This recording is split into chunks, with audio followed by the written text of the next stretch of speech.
Now this just in, police officers in Lancaster, Pennsylvania were asking people to be on the lookout for a man who robbed a store. And I think we do have his description. Can we take that? Let's take his description.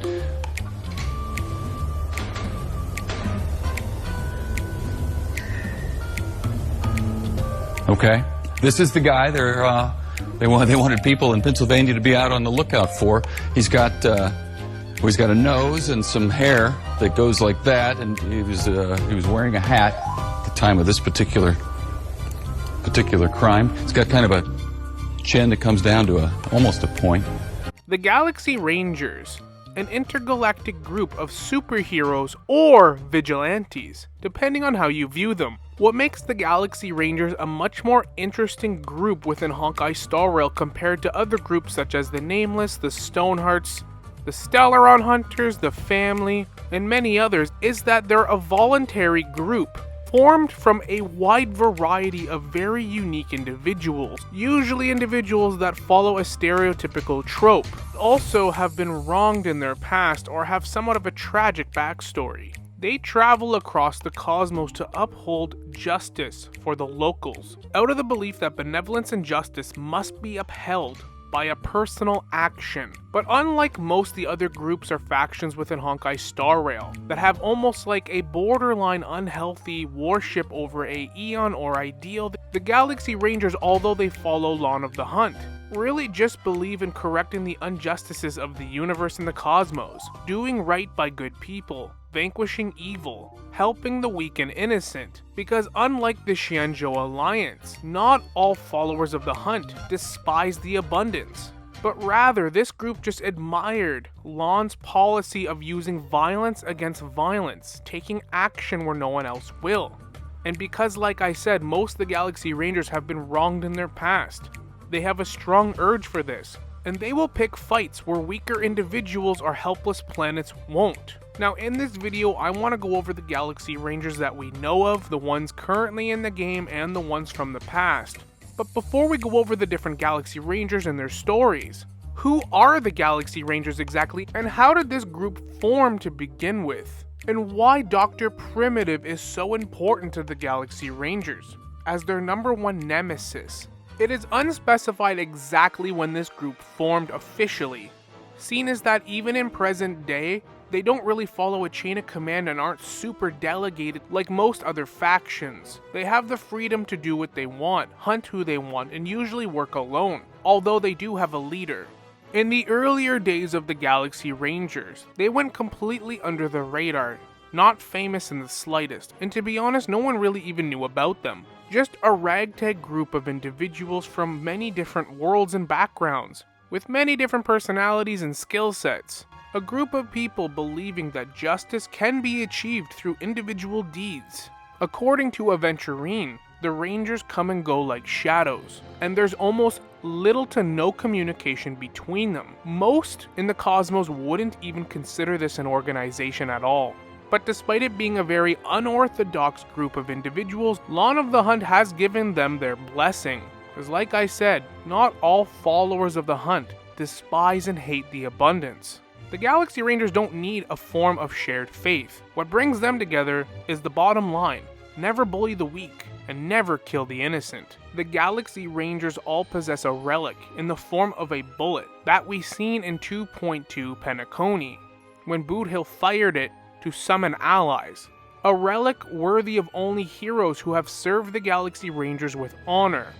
The relic is shot out like a flare, and when it's used, it means the fall of a hero. Even though the Galaxy Rangers mostly work alone, it is a beacon, and other Galaxy Rangers will come from all corners of the cosmos to answer the call, and they will not even question the cause or purpose of that bullet being fired. Although we don't actually know how old this group is or when they formed, they would have at least existed around the end times of the Swarm disaster. Before Penacony was the planet of festivities, it was owned and a prison dumping ground for the IPC. 3 Nameless of the Astral Express would actually help Penacony and its citizens in the dreamscape, the collective dream of harmony, to liberate itself from the IPC control and be their own entity and planet. The 3 Nameless would stay there and help liberate them, one of them being named Tiernan. After the Battle of Independence for Penacony, they would also be attacked by the Swarm during the Swarm disaster, where the Nameless would continue to help Penacony. Tiernan was a former guard on the Astral Express, and he was also an outstanding gunslinger. During the War of Independence, Tiernan was Penacony's most accomplished general, fighting against the IPC for liberation, and he also helped fight during the family's civil war many years later. Eventually, when the Swarm attacked Penacony, he was ambushed and then he vanished, never to be seen on Penacony again, but he would eventually be rescued by this ragtag group of people, known as the Galaxy Rangers. They were not famous or known whatsoever. They were already planning a crusade against a Lord Ravager named Zulo, an emanator of destruction, and this would cause the Galaxy Rangers' rise to fame, killing a Lord Ravager. They called this Operation Zulo, and Tiernan was eager to help.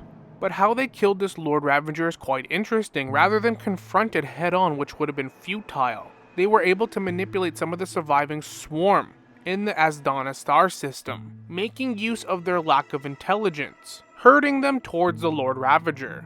So Tiernan would become one of the first known Galaxy Rangers, and he was one of the few survivors during this great battle to kill a Lord Ravager. Towards the end of his life, he met a self-annihilator named Acheron, who he entrusted the Sacred Bullet relic so that she could return it one day to another Galaxy Ranger. Acheron was able to help his soul, as well as the other fallen Galaxy Rangers that were now Sin-thirsters. They lingered near the Sea of Nihility. She was able to guide them away from the Nihility.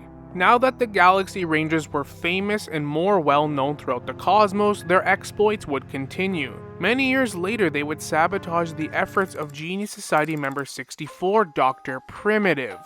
As we learned in the most recent Penacony chapter, Dr. Primitive is a scientist who commits numerous crimes and atrocities against humanity. His actual identity is unknown, but he uses entire planets and ecosystems for his experiments in the name of erudition, which has earned him the power of Emanator. He thrives in ruining interstellar civilizations, and usually leaves the inhabitants in a more primitive state transformed as apes. Dr. Primitive believes doing this is not only beneficial for humanity within the greater picture of the Honkai Star Rail universe, but he has no remorse, which is the way of the Emanator. Eons don't discriminate from right or wrong, good or evil, and Emanators are not much different. Erudition for the sake of erudition, no matter the consequence. So Dr. Primitive has ruined many civilizations, until the Galaxy Rangers stumbled upon Dr. Primitive up to his usual work on a lush green planet known as Vonwick. A very lush planet with rainforests, islands, and lots of wildlife. So the Galaxy Rangers thwarted his plans and saved this world.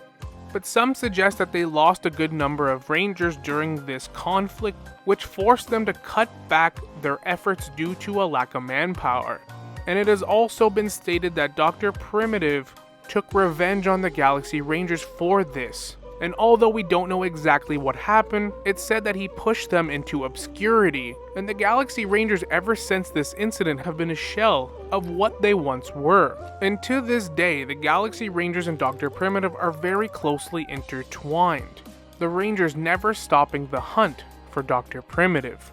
There has even been one Ranger who got a hold of Dr. Primitive's robes and sold them on the dark web, which would then be picked up by the Herta space station, is now used as a curio in the simulated universe. And in present day, although the Galaxy Rangers have fallen into obscurity in a sense, they are still a very active group in the universe and have appeared numerous times in recent events, still upholding justice in the name of the hunt. And the Galaxy Rangers don't care what faction you belong to. They've had run-ins with the IPC, many different planets and emanators, the Xianzhou Alliance, and the Galaxy Rangers are often the go-to to help track down stolen memories by cremators who are rogue memo keepers. They don't discriminate if they feel injustice is being done, and the Galaxy Rangers all seem to follow a theme: a cyborg, cowboy, a ninja rapper, manga reader. There's even been hints towards a past Galaxy Ranger who is a pirate, with a prosthetic leg, and I'm assuming future Galaxy Rangers will also follow different stereotypes like a knight, maybe a samurai, or a genius hacker like Silverwolf, who is also a current Galaxy Ranger. So now, let's go over the Galaxy Rangers that we know of, both past and present, and I could think of no better place to start, with the Galaxy Ranger doing everything in his power not to swear and get us all demonetized.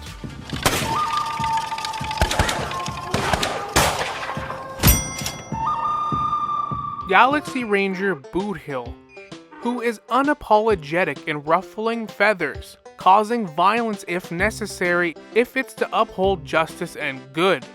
And as you'd probably already assume, most Galaxy Rangers are wanted by the IPC, acting as a government for the cosmos, a group of individuals and vigilantes that do what they want and uphold justice as they see fit would naturally not sit well with the IPC. But when it comes to Boothill, this hatred goes both ways, and Boothill has a more tragic backstory than most characters in this game. You see, Boothill lived on a very lush planet with lots of wildlife, game to hunt, farmlands, and he grew up in an orphanage on a farmstead and grew up in a very loving environment under the protection of Gray and Nick, who were his foster parents, and the other foster kids he would consider his actual siblings. They were all very close and played very happily when he was younger. Even though they all came originally from different places and all pretty well grew up on this farmstead, they all considered themselves brothers and sisters. Gray would take Boothill to learn about plants, animals, and rivers, but it was actually Nick who taught him how to tame horses, farm sheep, and shoot a gun properly, learning how to ride a colt at a very young age. A very fond part of his childhood was herding the cattle into the fields under the morning sun, listening to his foster parent Nick's singing as the sun would rise. As Gray and Nick raised the children day after day, year after year, old age would eventually catch up with them, and some of the older children would take on more responsibility around the farmstead, with the cattle, hunting, fishing, even fighting bandits and keeping them at bay. Even in his younger years, he saw families that were torn apart by bandits and saw injustice, even then taking revenge on these rival gangs. Even though he would eventually move away from his siblings, he knows that they're living well, and would often stare into the sky at night thinking about all the other worlds out there. Even finding some orphans on his home planet and bringing them where he grew up, so that they too could be raised in a loving environment. It wouldn't last long though, as a shadow of a spaceship cast an eclipse over the moonlight across the plains. Of course, this would be the IPC, and Boothill, living on such a lush planet, of course there would be resources that the IPC wanted to get their hands on. I still can't believe there's people out there that think the IPC are not a villainous group.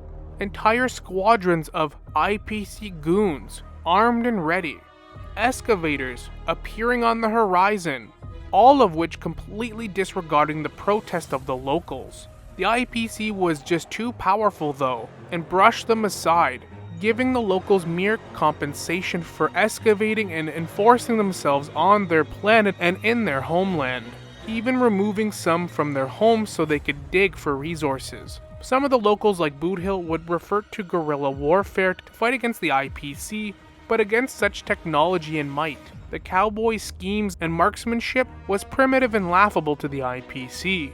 One by one over time, all of the members of his family would die to the IPC invasion. He realized that unless he found the person responsible, this would never end. So he snuck onto the IPC spaceship in disguise, under the cover of night, where he overheard a conversation from a man who claimed that this world had crucial strategic resources and the constant rebellions left them no choice but to assume administration of this world on their behalf, and to start using military force to bring civilization to this world.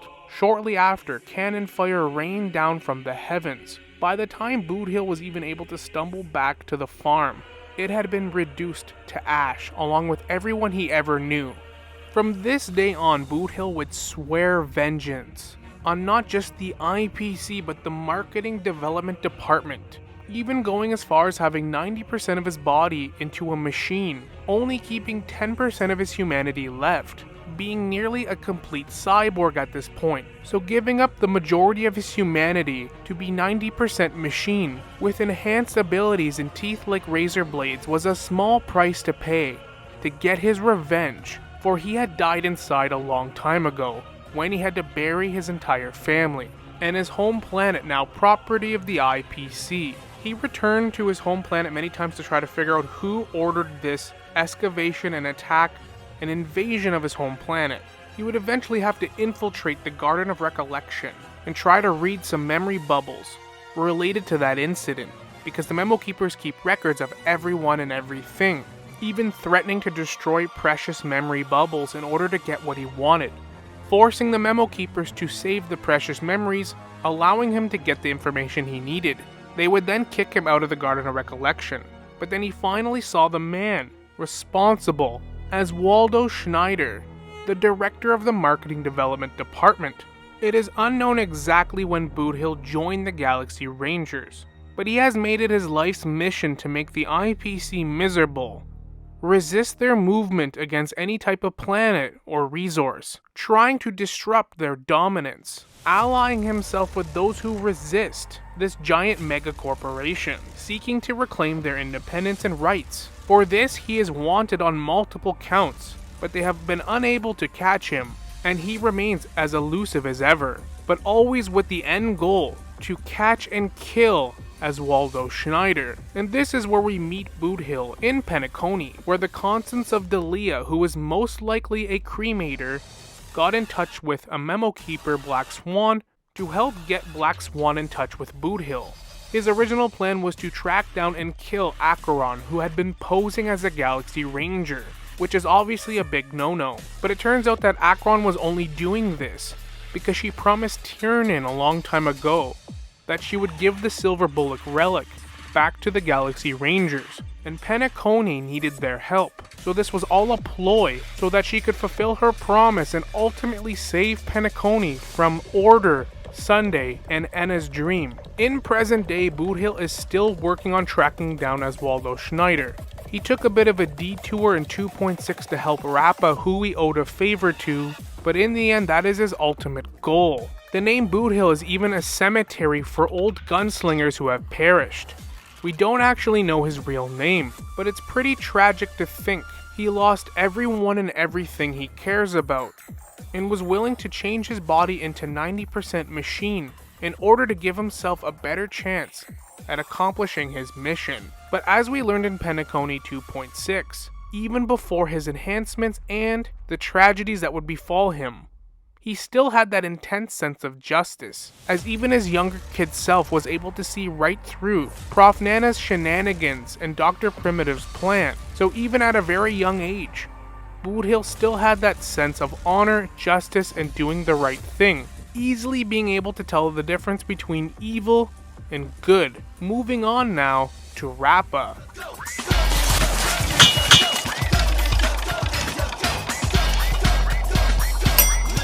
Rappa, the dazzling ninja, who appears wherever she goes like a flashbang in the darkest hours of night. A true ninja, attributing literally everything in her life, the way she talks, everything around her, into ninjutsu and ninjutsu language. I think the funniest thing for me is she calls the Garden of Recollection the Garden of Zen Collection. I don't know why that's funny to me, but it is. Rap, graffiti, manga, and ninjutsu. This is the way for her. This is her lifestyle and who she is, but let's be honest. Rappa is a odd duck for sure.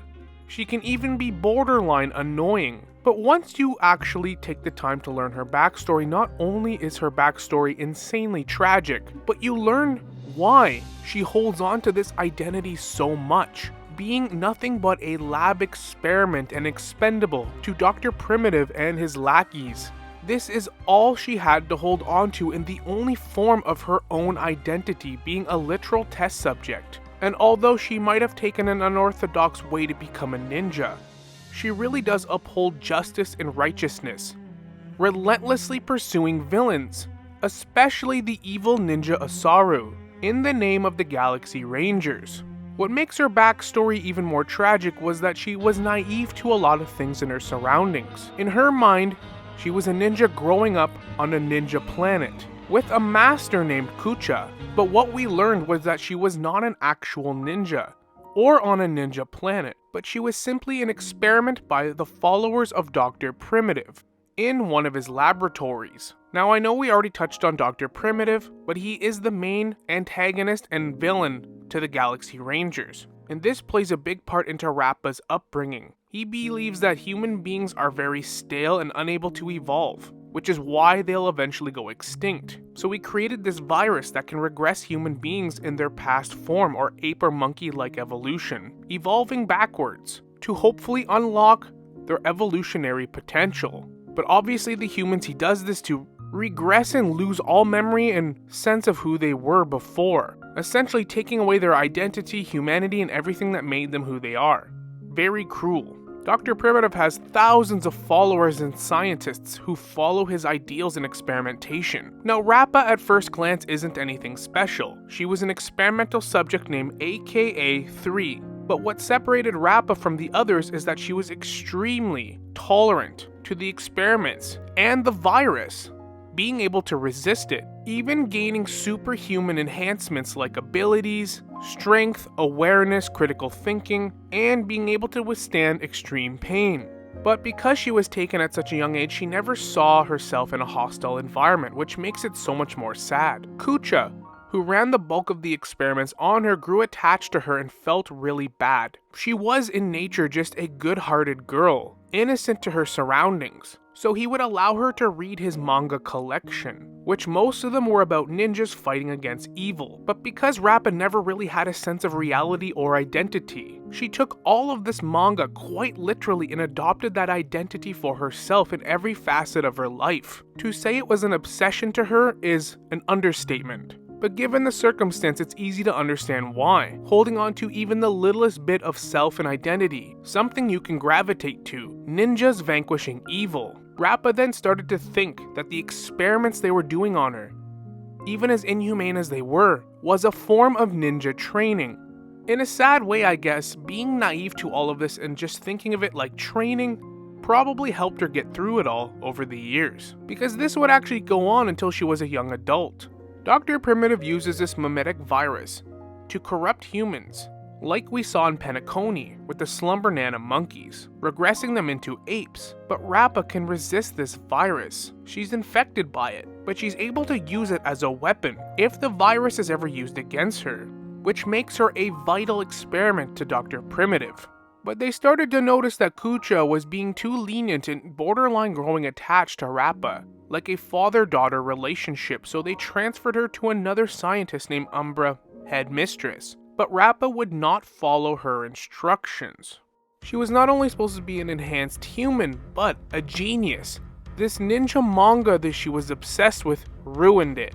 And after growing frustrations of this, they labeled her a failure experiment, having her undergo much harsher and harsher experiments. So Kucha created a different kind of technology, modified into her graffiti spray, and he gave it to her and told her to spray it all over the research institution that would disrupt their shields. Rappa viewing this as the final test to become a ninja hero, as we can sadly see in the story quest how she is perceiving all of this. And Kucha would alert the Galaxy Rangers to this facility.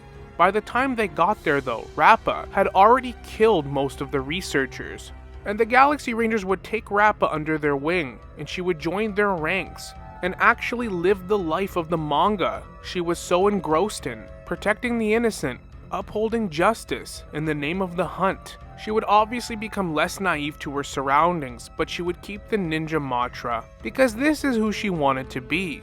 And much like the other Galaxy Rangers, somebody that's been wronged by an evil organization, now wanting to protect the innocent and pick fights where others won't. But much like Boothill and his vengeance against Oswaldo Schneider, Rappa vows to hunt the evil ninja Usaru, who is Dr. Primitive. That is her ultimate objective, and why she came to Penacony, because Dr. Primitive was able to infiltrate the dreamscape without the family realizing, using the help of a memo keeper, Mr. Rekka. It sort of worked out for both parties because the Galaxy Rangers had already had tons of run-ins with Dr. Primitive even taking revenge on the Galaxy Rangers at one point that almost drove them to obscurity. So Rappa, being an enhanced human in every capacity, that's primary objective is to hunt Dr. Primitive. She was basically a shoo-in for the Galaxy Rangers. And by the end of 2.6, Mr. Rekka has a bit of insight and intel on where she'll be able to find Dr. Primitive, the evil emanator of the Genius Society. Now those are the two main Galaxy Rangers that we're introduced to, but there are definitely a lot more out there, seeing as that Boothill summoned a ton to Penacony during the final chapters of that crisis. So I want to touch on some of the others, like the supposed leader of the Galaxy Rangers, La Mancha. Now we know nothing about this Galaxy Ranger, but La Mancha is Spanish for wilderness. So perhaps this Galaxy Ranger's trope or archetype is somebody from the wilderness or the wilds, much like Boothill being a cowboy and Rappa, well, being a rapper and a ninja. There's also another one named Loretta, a drunk Galaxy Ranger who claims Dr. Primitive's secrets are found on Device IX. Device IX being a creation of Dr. Primitive. Very curious to know what archetype that drunk Galaxy Ranger is. Also, there's the Galaxy Ranger who actually rescued Rappa from the laboratory. We're also unsure of their archetype and identity. We know that Tiernan, who was a nameless on Penacony, also became a Galaxy Ranger before he died.